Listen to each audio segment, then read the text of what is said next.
warahmatullahi wabarakatuh. Halo semua, selamat datang di channel Trainers Yogyakarta. Kenalin, aku Elviana, Staf Marketing LP2KIS Yogyakarta 2020. Kali ini aku bakal ngebahas sesuatu yang kita anggap sepele, tapi ternyata dampaknya sangat besar untuk kehidupan kita. Penasaran kan? Jangan lupa subscribe dan like ya, supaya kamu tetap dapat video edukasi dari channel ini.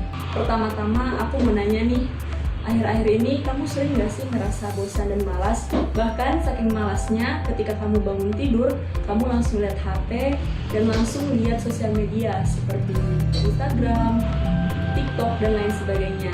Padahal nggak ada notif yang masuk. Hal itu kamu lakukan terus-menerus sampai kamu lupa untuk melakukan kegiatan lainnya seperti makan, mandi, bahkan sampai lupa untuk ngerjain tugas yang kamu harus kumpulin besok misalnya. Jadinya kamu nggak produktif dalam menjalani kegiatan sehari-hari. Nah, kali ini aku bakalan ngebahas kenapa sih kita bisa merasa malas, dan juga aku bakalan ngasih tips yang bisa dilakukan untuk mengatasi rasa malas tersebut. Faktanya, setiap orang bisa aja ngalamin rasa malas tersebut. Nah, jadi sebenarnya malas itu apa sih? Menurut KBBI, malas diartikan tidak mau bekerja atau melakukan sesuatu. Kemudian, menurut para ahli psikologi, malas adalah kondisi ketika seseorang menghindari pekerjaan yang seharusnya dapat dikerjakan dengan potensi dan energi yang dimiliki. Sedangkan menurut Islam, malas dalam bahasa Arab disebut al-kaslu, yang berarti berat untuk melakukan sesuatu dan berhenti untuk melengkapi sesuatu. Contoh, pada saat kamu baru bangun tidur, kamu lebih memilih membuka HP sambil rebahan daripada melakukan kegiatan. Hal inilah yang membuat kamu menjadi malas dan kamu akhirnya nggak produktif. Katakanlah dalam satu hari kamu bermain HP selama 5 jam tanpa henti. Kamu hanya melihat hal-hal yang tidak bermanfaat. Bahkan lebih parahnya, kamu ikut-ikutan menjadi netizen yang julid. Bayangkan jika 5 jam tersebut kamu gunakan untuk melakukan hal-hal yang bermanfaat, seperti mengerjakan tugas kuliah, membantu pekerjaan orang tua, dan juga melakukan ibadah kepada Allah SWT.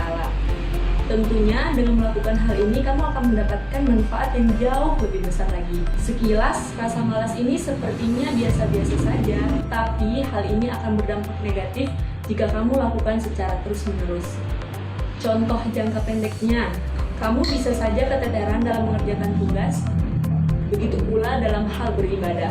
Sedangkan jangka panjangnya, kamu bisa menumbuhkan karakter rasa malas pada dirimu, yang mana karakter tersebut sangat sulit untuk dirubah. Bahkan bisa saja kamu bawa sampai nanti kamu menjadi orang tua. Masa kamu mau jadi orang tua pemalas? Selain itu, malas juga berdampak pada kesehatan. Karena kamu malas bergerak, kamu malas berolahraga, kamu bisa aja terkena penyakit, contohnya diabetes, jantung, bahkan bisa menyebabkan kematian. Sekarang kita sudah mulai kuliah online, tapi kita sama sekali belum melakukan perubahan. Setiap ada virtual meeting bersama dosen, tidak sedikit dari kita yang mematikan kamera dan juga mikrofon, lalu tidur karena rasa malas tadi. Padahal di masa pandemi seperti ini, banyak sekali orang-orang yang bisa melakukan hal-hal yang produktif, termasuk kamu. Contohnya saja, beberapa teman kita ada yang berjualan masker kain sambil kuliah. Dia bisa melihat peluang usaha untuk mendapatkan uang tambahan. Selain dia bisa mendapatkan uang tambahan, dia juga bisa mengikuti perkuliahan. Pertanyaan selanjutnya, gimana sih caranya biar kita tetap produktif di masa pandemi ini? Oke, aku bakalan ngasih kamu beberapa tips supaya bisa tetap produktif di masa pandemi seperti ini. Tips yang pertama, luruskan niat. Kenapa? Sesuai dengan sabda Rasulullah SAW, sesungguhnya segala amalan itu bergantung pada niatnya, dan sesungguhnya balasan untuk masing-masing orang tergantung pada apa yang ia niatkan. Tips yang kedua, memohon pertolongan Allah. Kenapa?